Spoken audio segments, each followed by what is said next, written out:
Send live.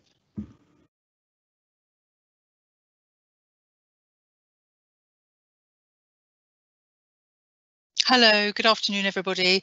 Really nice thank you very much for joining us for our My HCPC Standard 9 session. So this is the 9th session we've done over the last few months, and this standard is very much focused on being honest and trustworthy. So really, actually, a really interesting webinar today. So I hope you're going to enjoy it. It's a bit of housekeeping. As usual, it'll last about 50 minutes. We'll be asking you to do some polling during it, and I hope that you enjoyed it. It will be recorded as well, so you can find it if you can't watch it on our YouTube channel, which will be fine. There is a chat function. We'd love you to use it. Just do put any questions you want to ask us. That's no problem at all. I've got a couple of my colleagues monitoring the chat function, so they'll be very, very happy to answer any questions that you've got. And I think that's most of today, really, most of what we're looking forward to. So let me just get my mouse on the right bit of the slide, so my apologies. So that's what we're going to look at, a very brief look at the role and standards of the HCPC. Again, you can look back on our webinars to get that. We're going to look at standard 9, which is about honesty and trustworthiness. So starting with my name. So as you know, I'm Kim Tolley, one of the professional liaison consultants at the HCPC. I am joined later, I'm going to be joined later on, hopefully, by Dr. Catherine Hanratty, who's a lecturer at Ulster University, who deals a lot with professionalism and feels passionately about professionalism amongst students. So let's look a little bit at our content, but first of all, our general data protection regulations. So as usual, just remember that your name will come up on the chat box. Do remember that, because if you want to ask a question, your name will be attributable to it. So do remember that your name will come up on the chat box if you want to. So first of all, I'm going to go to some Slido questions. You've got the idea of this, what we normally do. So I'm sorry about this, but it's really super useful for us. And I'm going to ask you, if you don't mind, just to say which professional group you belong to. Just to say, do go down the bottom of the slide if you want to for other professional groups, because there are lots of other professional groups down there. Do use those if you like, if that's okay. And you should be coming up in a second. Please somebody vote, as they say, or perhaps my slides aren't working, which is always sad if they don't, but they should be working now. Should be working. Let me just go back onto them again. Yeah, here's somebody voting at the moment. So thank you very much. Again, I know it's a bit of a pain doing this, but it's super useful for us because we do honestly look at this. Holly and myself actually spent quite a lot of time last week analysing the data from this and trying to work out how we could get to more different professions that we hadn't actually covered in the past. So we do spend quite a lot of time analysing this. And I know some of the votes actually don't come up on the screen, because this obviously goes up to some cloud and then comes back down again, and does take a little bit of time. So we do get the data, believe it or not, even though your data may not come up on the screen. We do actually get the data to know what's happening and what professions we've got on the line. So thank you very much for that. That's really, really useful. So my next question is one I use again for every session, which is again really useful for us. When you think of the HCPC, what word comes to mind? It's a very helpful thing for us to start thinking about what you, our registrants, our customers, think of us. Is really nice to know, really. So any word that comes to mind when you think of the word HCPC, that's super helpful. I'm sure that you'll be typing into it now. I'm finding this really useful, so thank you very much. I always find it useful when I go out into practice. I was out in practice last week, and people often say, well, who do you work for, Kim? What do you do? When I talk about working for a regulator, it's really useful for me to hear what people think of regulators, and I always find it really fascinating. So thank you very much for that. It's really helpful. So we've got their regulation, thorough and harsh, protection, helpful, moderator, grounding, community, safety, you're not alone, that's nice to know, and operational or organisational, my apologies. But the big one in the middle is, as you know, regulation standards, which is perfect. So thank you very much for that. And again, if you continue to write your words, then they will come up on our on my data. So that's super useful. Thank you very much. So I want to ask you one last question is, before we move on, we're going to look at standard 9 today. So how would you rate your knowledge of standard 9 of the HCPC standards of conduct, performance and ethics? Somebody's put right in the middle or number 6, which is really helpful. So some some understanding and some not, which is absolutely fine. I think we all do tend to understand what trustworthiness and honesty is, and I'm hoping that some of the case studies that we've got for you today really resonate with you and you can actually learn quite a lot from them. I'm hoping they'll be very useful. I'm going to leave that just for a few more seconds, if that's all right, just to see what you think, because then we can ask you at the end to see what you think again. And by the way, while we're on this subject, as you know, you'll get sent a survey link from Holly at the end of the session. And if you download that survey and complete that survey, we'll send you a certificate. And we are getting loads of comments on the survey that are really, really helpful, because the survey gives you lots more time and gives you lots more space to really answer some of the meaty things that we want to know about you, about these webinars. So thank you very much, giving us lots and lots of data. Super, thank you so much for that. I'm going to come off that slide now. So that's really helpful, and I really do appreciate that. So a bit about our HCPC role and standards. As you know, our job is public protection. We also develop fantastic standards, and my colleagues called Matt and Grace, who are joining me today, are very much involved in writing those standards and guidance. We've got up there the standards of education and training. We've got our standards of proficiency, which we've just about to revise. As you know, we've did a consultation about those earlier in the year, and they're just being revised at the moment. We've got our standards of conduct, performance and ethics, and our CPD standards. So some really wide-ranging standards that are useful and underpin everything that you do as registrants. We're going to look at, as those are the 10 standards on the screen, and we're going to look particularly today, as I've said, at standard 9, which is about honesty and trustworthiness. So I hope you're going to find it useful. So being honest and trustworthy, standard 9 has two parts really. The first part is about personal and professional behaviour. We're going to spend quite a little bit of time thinking about that and thinking about some case studies where there are some ethical dilemmas about being honest and trustworthy. And then the second part is about information about your conduct and competence. And again, we're going to look at things like self-referral. We're going to look at conflicts of interest that will be quite useful as well. So that's the sort of structure of our session today. But I just wanted to take this opportunity is about our guidance of conduct, ethics and standards our guidance on conduct and ethics for students. Just to remind any students on the call that we do have these standards that are specifically for you.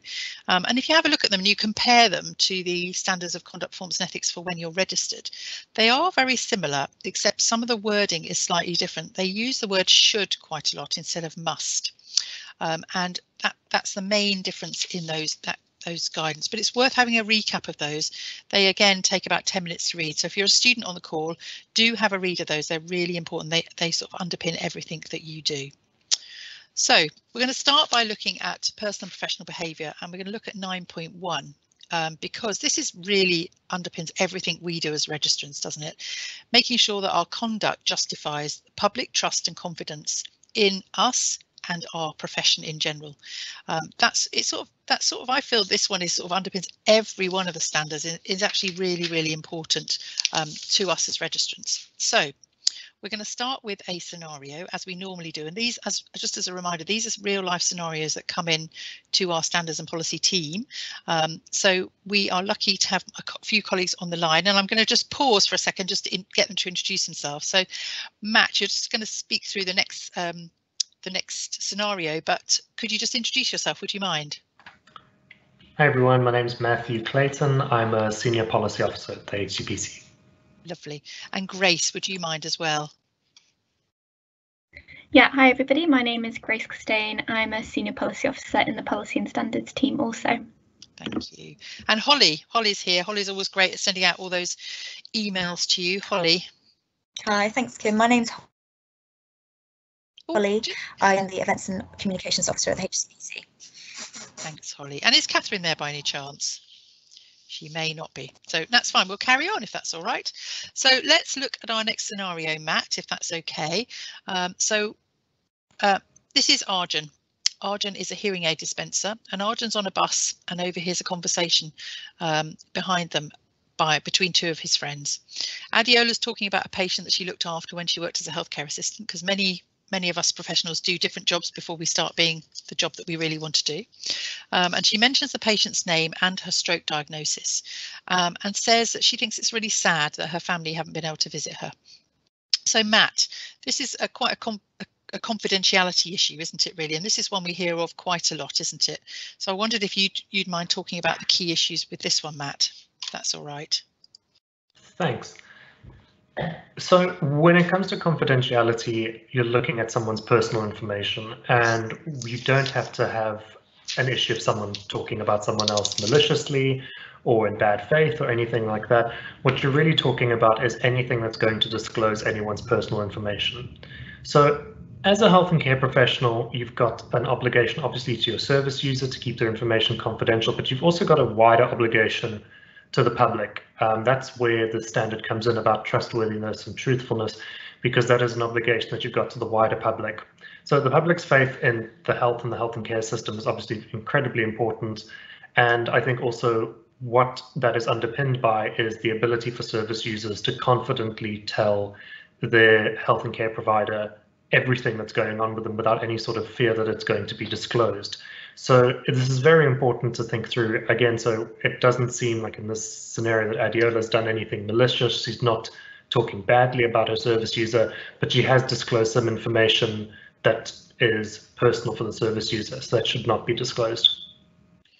Thanks, Matt. Yeah, that hits the nail on the head. And when we were preparing this webinar, one of the things we wanted to think about was what actually would you say? Because I think we've all been in these difficult situations and we've all thought, I know I should say something. I know I should say something in this situation, but I'm not sure what to say.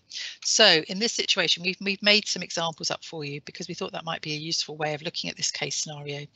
So one idea could be, Adiola, please don't talk about your patient. We should respect confidentiality. It's a difficult one to say, but that's obviously related to standard 5, respecting and confidentiality, but also related to standard 9, like Matt said, it's all about being careful about what we say outside work because it could damage public trust in our profession. I like what you said, Matt, about, being particularly worried really about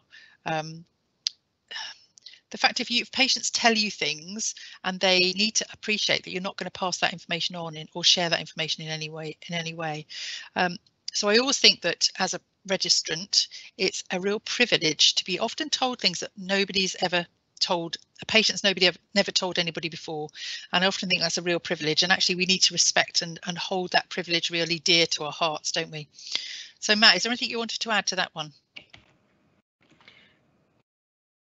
No, I think so. This is obviously going to be a difficult conversation for anyone to have. That's true. But it is just something, I mean, so whether you're a student, these are going to be important conversations that you need to have. And I think just having them openly with each other is also incredibly important.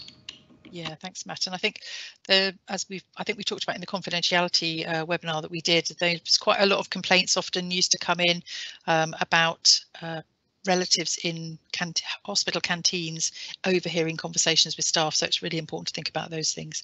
So thanks, Matt, that's fantastic, brilliant. So that's our first scenario, and again, if anybody wants to pop any questions in the chat, please do, about confidentiality or about what you might say to Adiola, or if you've been in that situation, because it's quite a tough one really, and it's definitely, as Matt said, a difficult conversation, absolutely.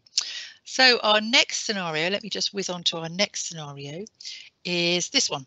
You are Gavin, a physiotherapy student. Your flatmate Jazana is missing her boyfriend and hasn't been attending tutors or skills sessions. When you come home, she often stays in her room. You meet her in the kitchen one evening and she asks you to take her ID card and sign her into tomorrow morning's session. What do you do? Now, a lot of universities these days use ID cards as swipe cards into sessions, so it's quite easy to swipe somebody in. Certainly when I was a nurse teacher, it was very easy. We would just send around a register form and it would be very easy to sign somebody's name. But actually it's fraud. So it's really important that we think about what you're going to do in this situation. And it's, again, going back to what Matt said, it's one of those really difficult conversations between Gavin and Jazana, really. The fundamental thing is that it's not honest and trustworthy to fraudulently sign somebody into a lecture, and that can't be changed, really. So you're going to have to say no. You're going to have to say, Jazana, I'm really sorry, but I can't actually do that, because actually it's against university policy to sign somebody in for a session, and it's also not telling the truth, because it's saying that you went to a session when you didn't. But it's always useful to think of the underlying things, isn't it? It's always useful to think about what's underlying with this, what's actually going wrong underneath this. So what is it that's happening with Josanna. She's missing her boyfriend. She's not missing this tutor. She's missing the tutorials. So what's actually going on with her? And that's what we need to get to, isn't it? Really, what's happening with her? So, you know, you might offer to go and see her personal tutor with her. You might ask her what's wrong. So let's look on the next slide, because it gives you some ideas about what actually you might say. So under standard 9, it clearly says that, you know, I'm afraid I can't do this for you, Josanna. I'm not allowed to. It's going against the university rules on attendance. But more than that, and I think as registrants, this is really something we're really good at. We like to look behind things. We like to see, why are people doing, why is Josanna doing this? Why has she got herself into this situation? So asking somebody, you know, I'm worried about you. What's happening with you? I don't see you often in the kitchen. We don't talk very often. I'm really quite worried about what's going on for you. How can I help, really? And that's all about reporting concerns about safety. And even better than that is, can we go together and talk to somebody at the university? There are lots of support systems at universities, so that will be a really good one as well. Okay, so thank you very much. Brilliant. So let's have a look at the next one, if that's all right. So I wanted to mention here a couple of case studies on our website on fitness to practice, if that's okay. So there's a couple of really good case studies. The first one that I've put up now is a case study about falsifying timesheets and travel claim expenses. And I suppose what I'm trying to say with this is that actually the things we've talked about earlier with Matt's and my case study are really small issues about professionalism, but nevertheless they are about professionalism. But they can build into really serious issues about fitness to practice. So this is a case. I'm going to move on to the next slide because actually it talks about it. And it talks about on numerous occasions the registrant submitted timesheets and falsified them, and also claimed travel expenses for, in fact, time she wasn't even at work. She or he wasn't even at work. This registrant unfortunately came before the Conduct and Competence Committee, and it was decided that these registrants' actions were dishonest and they should have known better, really. And the panel decided that the registrant's behaviour fell far below the standards expected and amounted to misconduct. So a really difficult situation. And unfortunately, there was a striking off order for this registrant. So, you know, it's a really difficult place to be. So just wanted to mention that NHS Counter Fraud Authority have a really good website, and they talk about not confronting the suspect if you have concerns about something that's going on related to fraud, but just collect as much information as you can. So that's really important. My next case study is about dishonesty related to another fitness to practice case, and this is about an operating department practitioner.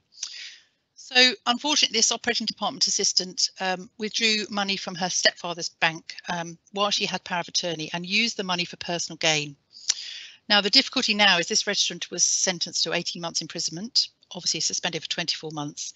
But unfortunately, there was no evidence to demonstrate insight, remorse or remediation. And there was a conclusion from the Conduct and Competence Committee that the registrant's conduct had brought the profession into disrepute. So again, unfortunately, a striking off order for this registrant. So I just wanted to show those fitness to practice cases. There are some really good fitness to practice cases on our website, so do have a look at them. We will signpost those into our chat. But I'm going to move to you, Matt, again. Sorry about this, because our next part is really about declaring conflicts of interest. And it says there you must declare issues that create conflicts of interest and make sure they don't influence your judgment. So I'm going to move on to the next scenario, and I'm going to just pass over to Matt, if that's all right, because Rashida Matt is a dietitian working in the NHS, and she treated Rosie in her NHS neuro rehab unit, and now her parents, so Rosie's parents, have approached her to treat her privately. So Matt, I know this is a real life situation. You were sent and you were actually asked what you should do.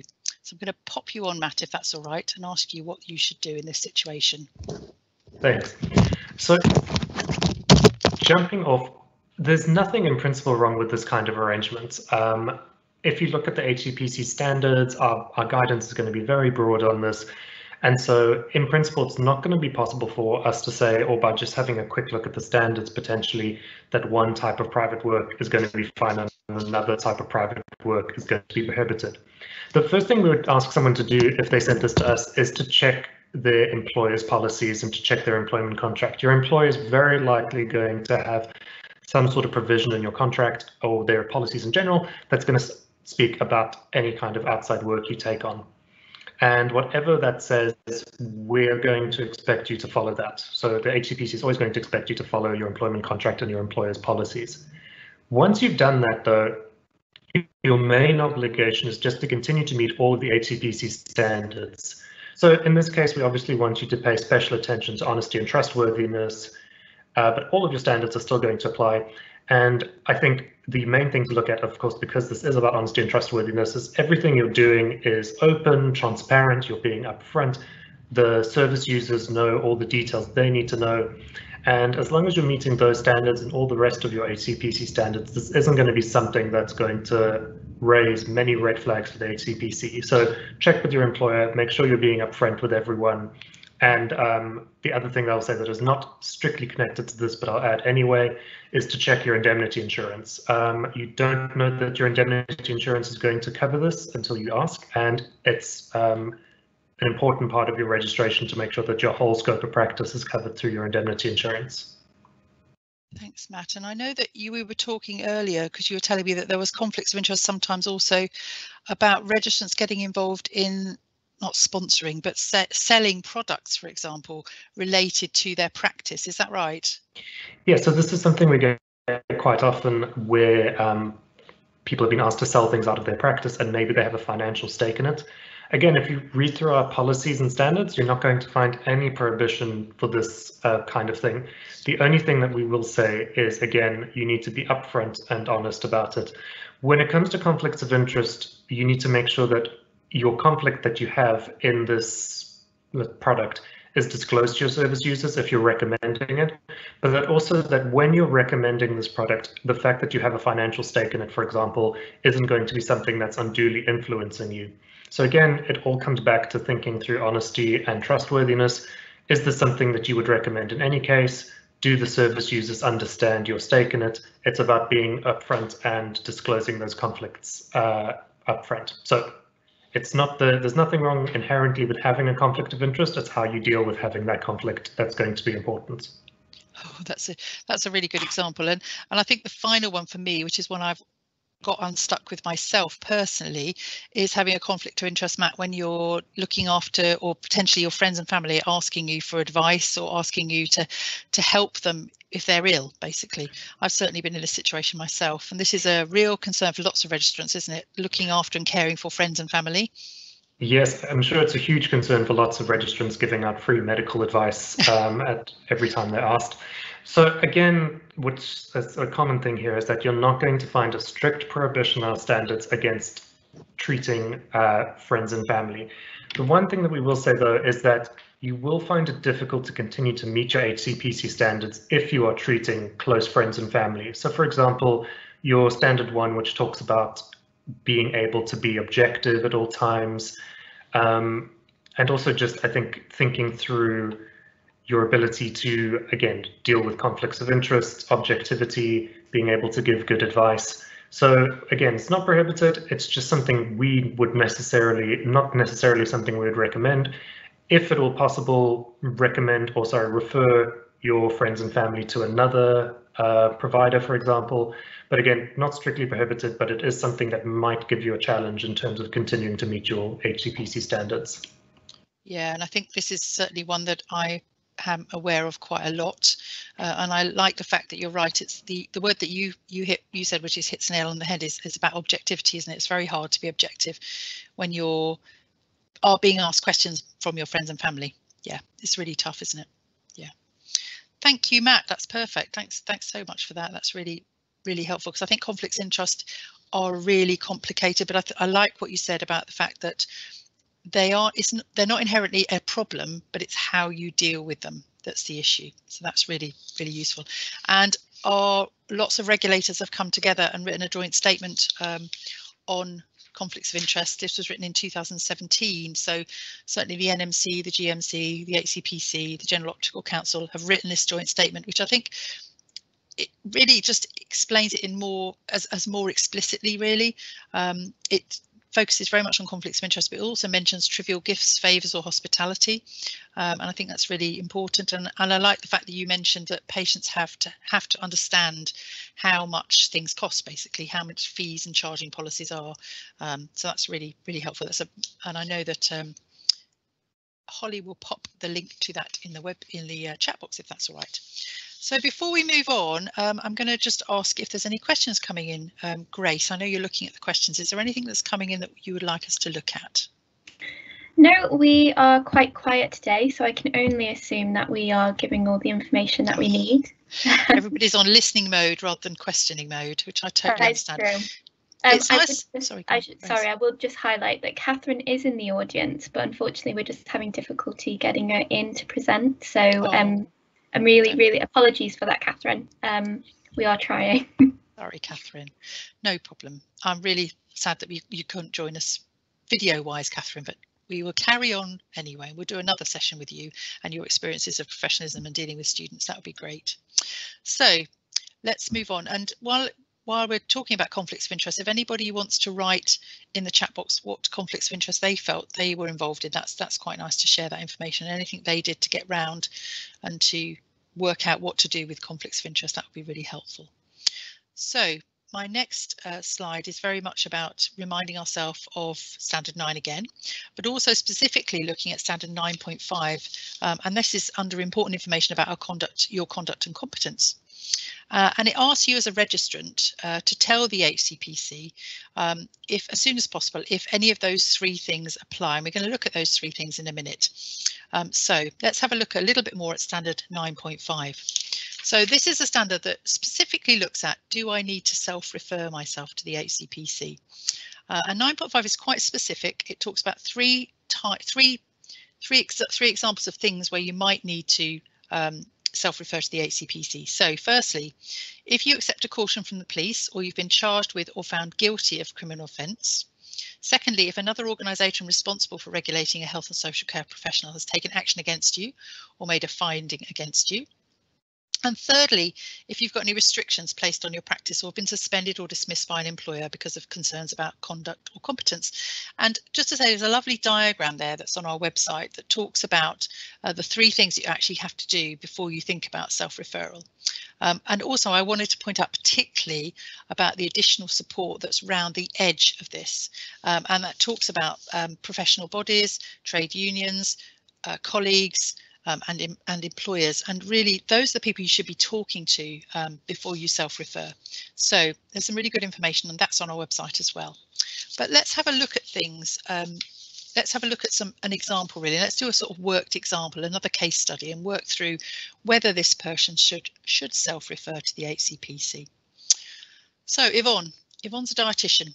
And you managed Yvonne, you're her manager, and she comes to see you. And Yvonne explains that she's been arrested and interviewed under caution following an allegation of assault made by her ex-partner. It's alleged that Yvonne, when picking up some belongings, shouted at her ex-partner, caused a physical scuffle and pushed her ex-partner to the ground, bruising their arm. So Yvonne, very distressing situation to be in for Yvonne, and she's been bailed, but the police investigation continues. So at this point, one of the worries for Yvonne, apart from what's going on with the police and the fact she's having to tell you about this really difficult situation that sits in her personal life, but something else she'll be worried about is, does she need to self-refer to the HCPC? Does she need to let her regulator know what's going on for her? So let's go back to those three things in 9.5, those 3 points where if they were applied to you, then you should self-refer to the HCPC. So going through those, you can see that none of those 3 apply to Yvonne at this moment. She hasn't accepted a caution. She's been interviewed under caution. There is a difference, and that's why it's really important for Yvonne to have a word with her or chat to her professional body as well, because her professional body will be able to give her legal advice and be able to help her in this situation and to enable somebody to distinguish between the different legal terms, because after all, if you're not a lawyer, it's really hard to understand. So at the moment, Yvonne doesn't need to self-refer because none of those 3 bits apply to her. But this scenario carries on. All right. So Yvonne, the investigation continues, and Yvonne understandably is feeling incredibly stressed by the situation and it's affecting her health. She doesn't feel well enough to go to work and she's taken a week off. She's sensibly seen her GP, who has referred her for counselling to help manage her anxiety. I think that's really sensible, but she plans to go back to work next week. Now, again, she's still going to be worried about everything that's going on. Obviously, she's been worried about telling her employer. She's going to be worried about what's going to happen at work, but she's also going to probably be worried about self-referral to the HCPC. So does she need to self-refer to the HCPC at this point? So using our 3 things in standard 9.5, you can see there that actually she doesn't need to self-refer to the HCPC at this point because none of those apply. Now, the other thing to say to you, to mention to you, is that obviously in this situation for Yvonne, it would be important for her to look at our guidance called health and character, because obviously this is related to her health. She's had to see her GP because she's been feeling extremely stressed. Now, she's done the right thing, because as all registrants, if we are concerned about our own health, then the most important thing is we seek help, we seek advice. And actually, as the HCPC, we only want to know about any health concerns if it affects your ability to practice safely and effectively. And if you have insight, if you are dealing with that, if you're seeking help, then obviously that's the most important thing. You're managing your condition or disability and you've got insight and understanding, which Yvonne does have. She's demonstrating that.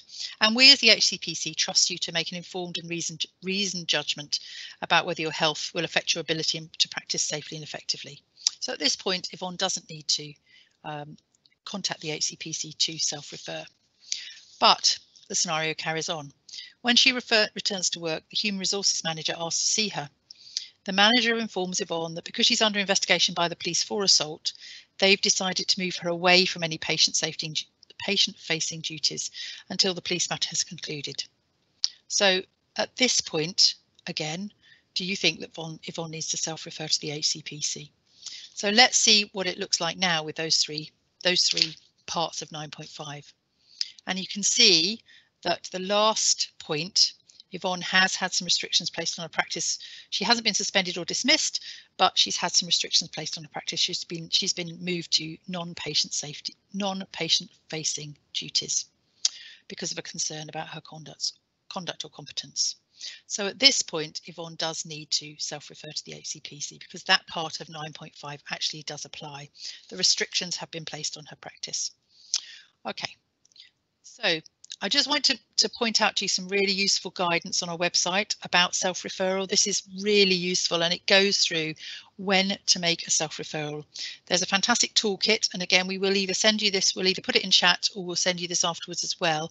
There's a really good toolkit on our website that enables you to think about, does this apply to me? I did mention earlier about the advice from your professional body, and I just wanted to signpost one professional body here, the College of Paramedics. They've got a lovely poster which I really liked on their website, and they talk about having 24-hour access to a specialist legal advice line. And that will be certainly somebody that I would be recommending that Yvonne phones up straight away when she's being interviewed by the police, or just after she's been interviewed by the police, to get some advice and support there. So got a lovely poster there which also references our guidance, which is really useful. And on our website we've got 3 or 4 excellent case studies which work through, very similar to what we've worked through today, work through examples of when you need to self-refer. They are super useful and they will be really helpful. So just to reinforce, do contact whichever professional body you belong to. That would be one of the first things certainly I would do as a nurse. If I was in Yvonne's situation, I'd be contacting my professional body to chat through the different options and to get some legal advice. So do have a read of those case studies. They're actually quite useful on our website. And there's 2 other documents that I wanted to signpost you to our fitness to practice processes, but also probably more importantly, since we've been talking about it with Yvonne, is our guidance on health and character, which coincidentally we are actually reviewing at the moment and which is under consultation. And we need more views from registrants. So it's under consultation until the 12th of April. So you've got another couple of weeks there. And you do need to have read the health and character guidance to apply to contribute to our consultation, but I'd strongly suggest you read it anyway. It's a really super important part, because after all, just because we're registrants doesn't mean that we don't get ill as well. All right, so I'm going to pause for a second and see whether Grace has got anything she wants to add to that. Grace. Hi, yeah, so we're just getting a few queries in. So we had one question which was about providing examples of what gifts are acceptable in certain circumstances.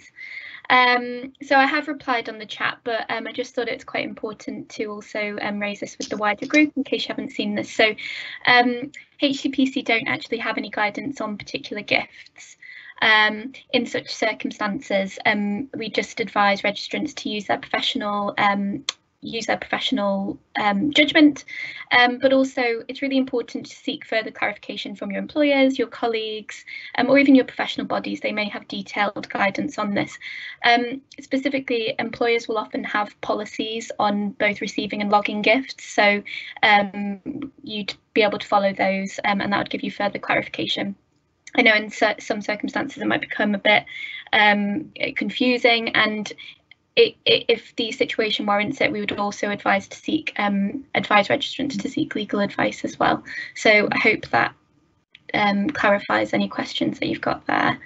That does, Grace, and I think it's a really important one because gifts are very common in healthcare, which is absolutely lovely. And I think to refuse a gift from a patient, like a box of chocolates, is actually would be seemingly to be quite rude, but I think you've hit the nail on the head. It's about looking to the gift policy that every organisation has, and also mentioning it to your senior, isn't it, really, and just saying, is it okay if I accept this? And certainly as a nurse, I would say, you know, we get lots of gifts, but we tend to put them on the nurses' station so that everybody can eat the chocolates or whatever, which is always really nice. So yeah, I think your advice is spot on, really. So go to your policies and procedures and have a look at those. But remember that gifts can be misinterpreted, can't they? Hospitalities can be misinterpreted, and people can maybe expect things from people taking the gifts or taking the hospitality that is not meant. So yeah. Yeah, thank you, exactly. Grace. Was there anything else, Grace? Yeah, we also just had a comment from Elena, which was really important, actually. She said that if a student signed a friend into a lecture, if there was ever an incident, then the register would be looked at, and the individual could be thought to still be in the building. And I think that's a really good point. So there's real health and safety importance there as well. Oh gosh, Thanks, that's Elena. a brilliant point. Gosh, no, that's a really good point, isn't it? Yeah, that would be a horrible scenario, wouldn't it, really? So yeah, I love that. Thank you ever so much, Elena. That's fantastic. Brilliant. Anything else, Grace? Yeah, just one final question here. Does a self-referral supersede manager's referral, or can the employee and manager both refer to the HCPC? So definitely the manager and employer, so Yvonne and her HR manager, can refer to the HCPC. It's always really good if the registrant does as well as the manager, because it looks, you know, it's really important. It's about going back to that honesty and trustworthiness, isn't it, really, and being open and transparent. So yeah, both can do it. Whoever does it first doesn't desperately matter, but certainly both. Yeah, is that all right, Grace? Yeah. Yeah. Thank you very much. Lovely, some really good questions. So thank you very much for those. So let's move on to see if there's anything else I wanted to remind everybody of, because there's a couple of things, if you don't mind. Firstly, we've been having for a long time our HCPC employer newsletter. So if anybody on the line is an employer, I know that Holly will put the link on to signing up for our employer newsletter. It came out, I think, 2 weeks ago now, or last week, and our next one is going to be focusing on equality, diversity and inclusion, and how we as a regulator meet those standards. All right, so it's really useful, but there's some really excellent articles on it. I found really interesting to read. So an employer newsletter. So some really important HCPC messages that came out on our website. I always think it's really nice to have a look and see what there's some really nice, easy to read blogs. One from our head of policy and standards, Catherine Timms, which talks about social media, think before you post. And obviously we did a session on social media as one of these webinars, but that's a really nice one. And Christine Elliott, who is our chair of council, only wrote a few days, well, 20 days ago now, a view from the council, innovation and flexibility, setting the tone for 2021, talking about the fact that we as a regulator have changed quite a lot of things we've done because of the pandemic, and how that's going to carry on in our working lives, really. And while we're on that subject, I wanted to just do a very quick thank you to the 52,000 people who responded to our ED and I data. So that's really helpful. So we promoted that on our last webinar, and also a very good thank you, because I was working with them last week. Several registrants who joined the temporary register. I know we put 2,500 registrants on our temporary register, and I was working with one last week as a podiatrist, and it was fantastic. So thank you very much to those registrants who came onto our temporary register. So some really important messages coming out from the HCPC that you might like to have a little look around to. And if there's any students on the line, it sounds like Elena may be a student or maybe a lecturer, but thank you very much for your comment earlier. Our student hub is fantastic. It was launched about a month ago now. We would love not only for you to look around, but also to hear from you, because we want it to be useful for you. So we've got a really quick survey, just literally 5-minute survey, because we want to know whether it's useful for you or not. So do click on our survey. That would be really helpful for our student hub, and we hope that you'll find it really useful. There's some videos on it and lots of learning materials for students. Last save the date, it's standard 10, which is keeping records of your work on Thursday 15th of April at 2 o'clock. It's the last one of our 10 webinars. We're also then going to do some webinars for employers, and we're also going to do some webinars when we launch our new standards of proficiency. So some really exciting stuff coming up on webinars from the HCPC. So we've covered today standard 9, being honest and trustworthy, and I hope that you've enjoyed the scenarios and the case studies, because they do bring life to what we talk about, and they are really useful. And I think we've learnt from your comments. So I'm going to move to our comments now from Slido again. We've got the usual questions for us. How do you now rate your understanding of standard 9, of standards, conduct, performance and ethics? But I just wanted to say that Holly and myself have been having lots of looks into your comments that you put on here, but also the survey that you complete after the event. We recognise that you find the scenarios that we look at really useful. We've also been looking at sending out a survey to people who can't make these events, people who perhaps signed up but actually can't make them. And we've been looking specifically at the timing of these events, because we want to make sure that they're useful to you. Most registrants are coming back and saying that actually, bizarrely, Wednesdays and Saturdays are your favourite days for webinars, and any time after 2:30, and sometimes in the evening. Now, I know that suggestion is not going to please everybody, but some people have actually said that, so that was really helpful for us. So we are going to use that when we're scheduling our next lot of standards webinars, but also our webinars on the new standards of proficiency. We'll actually look at that and probably do some at the weekend and some in the evenings and some in the day, so making a mix of them. So I just wanted to assure you that the information that you give us is actually super useful, because as you know it's really useful that we think about making these webinars accessible to you. They are available on YouTube. They have lots and lots of downloads on YouTube, which always makes us feel like people are actually looking at them, which is really nice. So I've asked you the next question. You can see it on the line, see it on the screen, should I say. And when you think of the HCPC, what words comes to mind? And I can see the word regulator, safety, integrity and honesty. Thank you for saying the word honesty, because that's what we've looked at today. We've very much focused on honesty and trustworthiness, haven't we? There are more coming through, which is really nice. And I think that it is our aim, and that's partly why we're running these seminars, and partly why the professional liaison service was set up at the HCPC, to be supportive to our registrants. We want to be the face of the HCPC. We don't want to be faceless. You've already met quite a lot of staff who work and are committed to the HCPC. You've got Grace, Matt and Holly on the line along with me. We're all committed to giving you the best experience that you can have as being a regulator. So thank you for that. And my last couple of questions are, so my apologies for this one, how likely are you to recommend this training to your colleagues? Again, we know from your survey results that actually, thank goodness, most of you are quite happy with these. There is always going to be people it doesn't meet the needs for, and we quite understand that. But it's really useful, some of this information. So yeah, you will see on our website there are some events on our page, particularly for employers, that are up there at the moment, which you can sign up for. So they're all up there. So just to reassure you that although not everybody is voting on the slide, I can only see 10 votes coming in. There's a lot more coming in on my phone. So I do apologise for the slight delay in the polling situation. So it's always a bit grim with delays, isn't it, really? And my last but one question, which is a really quick one. Has this session helped you reflect on your practice? And again, in the survey that you send, we have some really good examples from you about how you are reflecting on your practice and what actually you're changing your practice for. And for me as a registrant, another type of registrant, I think what these webinars do is they just, you know, highlight our standards that you already know because you already taught them when you were undergraduates in your undergrad programs and in your training programs once you're qualified, but they just sort of reinvigorate them, which is really helpful, and remind us all of the standards that we need to adhere to. And has your knowledge of the role of the HCPC improved? We haven't focused on this greatly in this session because if you go back to the previous webinars, it's all on there, and I'm not going to go into great depth about all of our standards and guidance because we've covered that quite a lot, and it would mean that this webinar was taken up by that, and I don't really want to do that. I want to talk to you about what we've covered today. So I hope that you have enjoyed our webinar today, which has focused on Standard 9. And as usual, we are very, very happy to take any questions and queries from you. I'm going to pause, Grace, briefly to see if there's anything else that's coming up that we need to answer.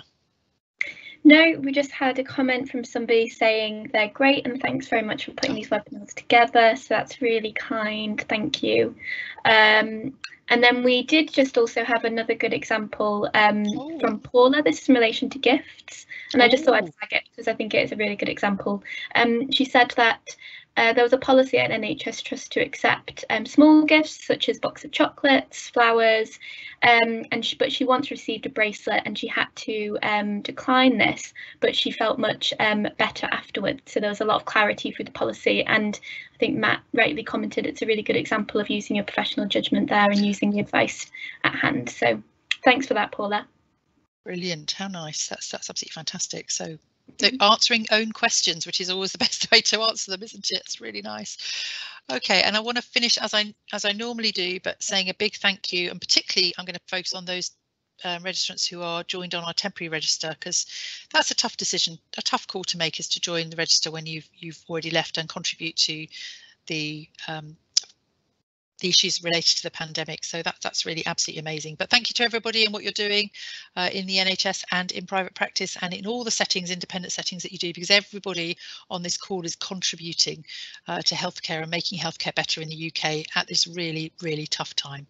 So it's been a pleasure to join you for just this hour this afternoon, and I hope that we meet you again on Standard 10 later on in April. So thank you very much for your help, and this session will finish quite abruptly, as you well know.